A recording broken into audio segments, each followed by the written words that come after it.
Gulf breaking ന്യൂസിലേക്ക് സ്വാഗതം.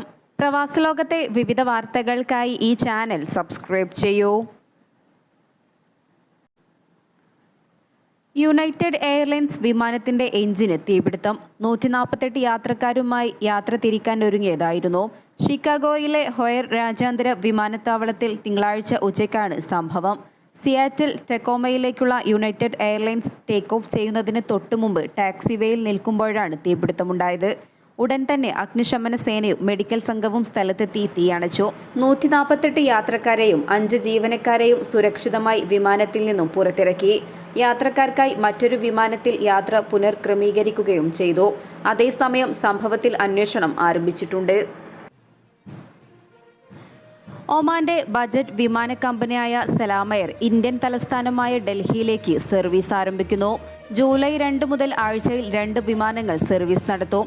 ചൊവ്വ, വ്യാഴം ദിവസങ്ങളിലായിരിക്കും സർവീസുകൾ. ഇന്ത്യയിലെ തങ്ങളുടെ സേവനം വ്യാപിപ്പിക്കുകയാണെന്നും ഏറെ ചരിത്ര പ്രാധാന്യമുള്ള നഗരമാണ് ഡൽഹിയെന്നും SalamAir chief executive officer captain Ahmed Shiddani അറിയിച്ചു. കേരളത്തിൽ നിലവിൽ കോഴിക്കോട്ടേക്ക് മാത്രമാണ് സലാമയർ സർവീസ് നടത്തുന്നത്. ചെന്നൈ, ഹൈദരാബാദ്, ജയ്പൂർ, ലക്നൗ എന്നിവയാണ് സലാമയർ സർവീസ് നടത്തുന്ന ഇന്ത്യയിലെ മറ്റ് സെക്ടറുകൾ. ആഗോളതലത്തിൽ സലാമയർ സർവീസുകൾ വ്യാപിപ്പിച്ചു വരികയാണ്. ഈജിപ്ത് നഗരമായ കെയ്റോയിലേക്ക് ജൂൺ 15 മുതൽ ആഴ്ചയിൽ 3 വിമാനങ്ങൾ സർവീസ് നടത്തുമെന്ന് കമ്പനി കഴിഞ്ഞ ദിവസം അറിയിച്ചിരുന്നു. എല്ലാ ചൊവ്വ, വ്യാഴം, ശനി ദിവസങ്ങളിലായിരിക്കും സർവീസുകൾ. യാത്രക്കാരിൽ നിന്നുള്ള നിരന്തര അഭ്യർത്ഥന മാനിച്ചാണ് പുതിയ മസ്കറ്റിനും കെയ്റോയ്ക്കും ഇടയിൽ സർവീസ് ആരംഭിക്കുന്നതെന്നും മികച്ച യാത്രാ സൗകര്യം ഉറപ്പുവരുത്തുന്നതെന്നും സലാമയർ സിഇഒ ക്യാപ്റ്റൻ അഹമ്മദ് ഷിദ്ദാനി കൂട്ടിച്ചേർത്തു. അടുത്ത മാസം നടക്കുന്ന 2026 ലോകകപ്പ്, 2027 ഏഷ്യ കപ്പ് ഫുട്ബോൾ യോഗ്യതാ മത്സരങ്ങൾക്ക് മുന്നോടിയായി ദേശീയ ക്യാമ്പ് മസ്കറ്റിൽ ആരംഭിച്ചു. പരിശീലകൻ ജെറോസ്ലാവ് സിൽഹാവിയുടെ കീഴിൽ സുൽത്താൻ ഖാബൂസ് സ്പോർട്സ് കോംപ്ലക്സിൽ നടക്കുന്ന ക്യാമ്പിലേക്ക് മുഴുവൻ താരങ്ങളും പങ്കെടുക്കും. താരങ്ങളുടെ ശാരീരിക ക്ഷമത ഉറപ്പുവരുത്തുകയും കഠിന പരിശീലനവുമാണ് നേരത്തെ ക്യാമ്പ് ആരംഭിച്ചതിന് പിന്നിൽ. ഒമാനിൽ ആപ്പിൾ പേ ഡിജിറ്റൽ പേയ്മെന്റ് സംവിധാനം ആരംഭിക്കുന്നു. വരുന്ന മാസങ്ങളിൽ ആപ്പിൾ പേ രാജ്യത്ത് ലഭ്യമാകുമെന്ന് ബാങ്കിംഗ് രംഗത്തുള്ളവർ സൂചന നൽകി.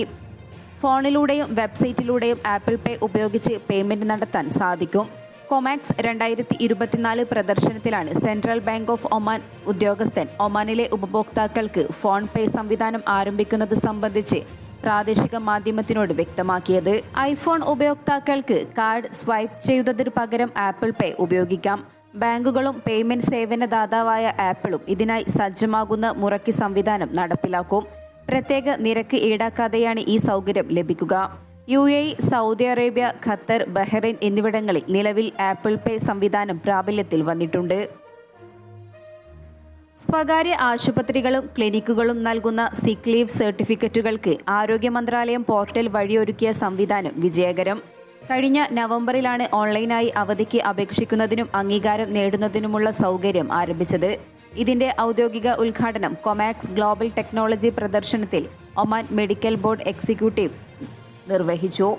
6 മാസത്തിനിടെ സ്വദേശികളും വിദേശികളുമായി 3,70,000-ൽ പരം ആളുകൾ ഓൺലൈൻ വഴി അസുഖ അവധി സർട്ടിഫിക്കറ്റുകൾ സ്വന്തമാക്കിയതായും ആരോഗ്യ മന്ത്രാലയം സ്വകാര്യ ആരോഗ്യ സ്ഥാപനങ്ങളുടെ ജനറൽ ഡയറക്ടർ അറിയിച്ചു. നാഷണൽ സെന്റർ ഓഫ് മെട്രോളജിയുടെ കണക്കനുസരിച്ച് ഒമാൻ കടലിൽ ബുധനാഴ്ച ചെറിയ ഭൂചലനങ്ങൾ ഉണ്ടായതിനെ തുടർന്ന് UAE താമസക്കാർക്കും നേരിയ ഭൂചലനം അനുഭവപ്പെട്ടു.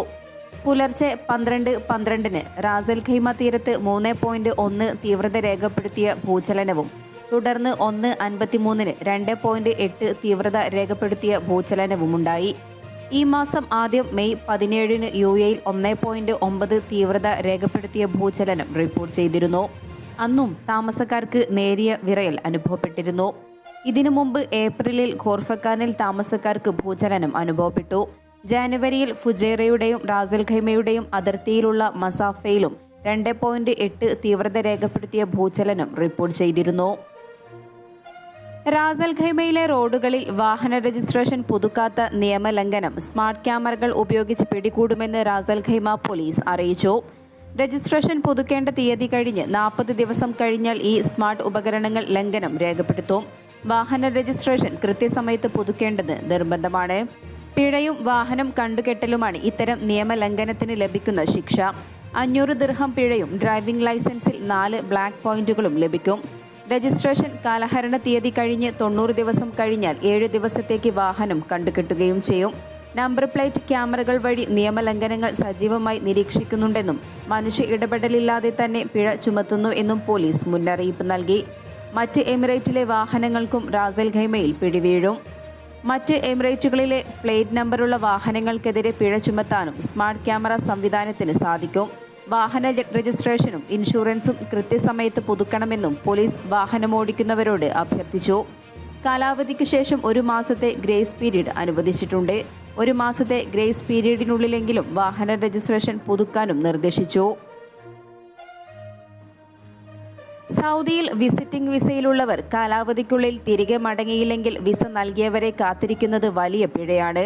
വിസ നൽകിയ സ്ഥാപനങ്ങളും വ്യക്തികളും 50,000 റിയാൽ തുകയാണ് അനധികൃത താമസത്തിന് പിഴ ഇനത്തിൽ നൽകേണ്ടി വരിക. കാലാവധി കഴിഞ്ഞ് സന്ദർശക വിസയിൽ തുടരുന്നവർക്ക് വിസ നൽകിയത് പ്രവാസികളാണെങ്കിൽ സൗദിയിൽ നിന്നും നാടുകടത്തുകയും ചെയ്യുമെന്ന് അധികൃതർ അറിയിച്ചു. അനുവദിച്ചതിൽ കൂടുതൽ ദിവസങ്ങൾ കഴിഞ്ഞ സന്ദർശന വിസക്കാരെയും അവർക്കായി വിസ നൽകിയ പ്രവാസികളെയും പുറത്താക്കൽ കേന്ദ്രങ്ങളിലൂടെയാണ് നാട്ടിലേക്ക് കയറ്റിവിടുക. മാത്രവുമല്ല, പിഴയായി 50,000 റിയാൽ നൽകുകയും വേണം. ഇനി അഥവാ വിസ നൽകിയത് സ്വദേശിയാണെങ്കിൽ കാത്തിരിക്കുന്നത് അവർക്ക് ലഭിക്കുന്നത് 6 മാസത്തെ ജയിൽ ശിക്ഷയുമാണ്.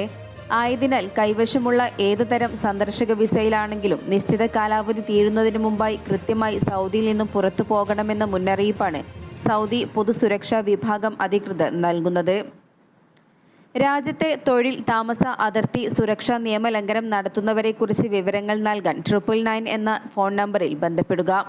മക്ക, റിയാദ്, കിഴക്കൻ പ്രവിശ്യ എന്നിവിടങ്ങളിൽ വിവരം നൽകുന്നതിനായി 911 എന്ന നമ്പറിലും ബന്ധപ്പെടാവുന്നതാണ്. ഫാമിലി, ടൂറിസ്റ്റ്, തീർത്ഥാടക, സന്ദർശക വിസകളിൽ നിരവധി മലയാളികൾ കുടുംബസമേതം സൗദിയിൽ 3 മാസത്തോളം ചെലവഴിക്കാൻ എത്തുന്നുണ്ട്. കൃത്യമായി കാലാവധി അവസാനിക്കുമ്പോഴേക്കും രാജ്യത്തു നിന്നും തിരികെ മടങ്ങുന്നത് മറക്കാതെ ശ്രദ്ധിക്കണമെന്ന് മലയാളി സാമൂഹിക പ്രവർത്തകരും ഓർമ്മിപ്പിക്കുന്നു. ഒമാനിൽ ബംഗ്ലാദേശി പൗരന്മാർക്ക് വിസ അനുവദിക്കുന്നത് പുനരാരംഭിച്ചേക്കും. ബംഗ്ലാദേശ് സോഷ്യൽ ക്ലബ് ചെയർമാനെ ഉദ്ധരിച്ച് പ്രാദേശിക മാധ്യമമാണ് ഇക്കാര്യം റിപ്പോർട്ട് ചെയ്തത്. കുടുംബ വിസ ഉൾപ്പെടെ 12 വിഭാഗങ്ങളിലാകും വീണ്ടും വിസ അനുവദിക്കുന്നത്. ഡോക്ടർ, എഞ്ചിനീയർ, നഴ്സ്, അധ്യാപകർ, അക്കൗണ്ടന്റ്, ഇൻവെസ്റ്റർ എന്നിങ്ങനെയുള്ള വിസകളാകും ആദ്യഘട്ടത്തിൽ അനുവദിക്കുകയെന്നും അദ്ദേഹം അറിയിച്ചു. കഴിഞ്ഞ വർഷം ഒക്ടോബർ 31 മുതലാണ് ഒമാനിൽ ബംഗ്ലാദേശ് പൗരന്മാർക്ക് പുതിയ വിസ അനുവദിക്കുന്നത് താൽക്കാലികമായി നിർത്തിവച്ചത്. എന്നാൽ നിലവിൽ ഒമാനിൽ തൊഴിൽ, താമസ വിസകളിൽ കഴിയുന്ന ബംഗ്ലാദേശികൾക്ക് വിസ പുതുക്കി നൽകുന്നുണ്ട്. വിസ വിലക്കിന് പിന്നിലെ കാരണം അധികൃതർ വ്യക്തമാക്കിയിട്ടില്ല. ഒമാനിൽ ഏറ്റവും പ്രവാസികളുള്ളത് ബംഗ്ലാദേശിൽ നിന്നാണ്. 2ാം സ്ഥാനത്താണ് ഇന്ത്യ. നിർമ്മാണ മേഖലയിലുൾപ്പെടെ ബ്ലൂ കോളർ ജോലികളിലാണ് ബംഗ്ലാദേശ് പൗരന്മാർ ഏർപ്പെട്ടിരുന്നത്. അതേസമയം രാജ്യത്തെ അനധികൃത പ്രവാസികൾക്കെതിരെ റോയൽ ഒമാൻ പോലീസും തൊഴിൽ മന്ത്രാലയവും നടപടികൾ ശക്തമാക്കിയിരിക്കുകയാണ്.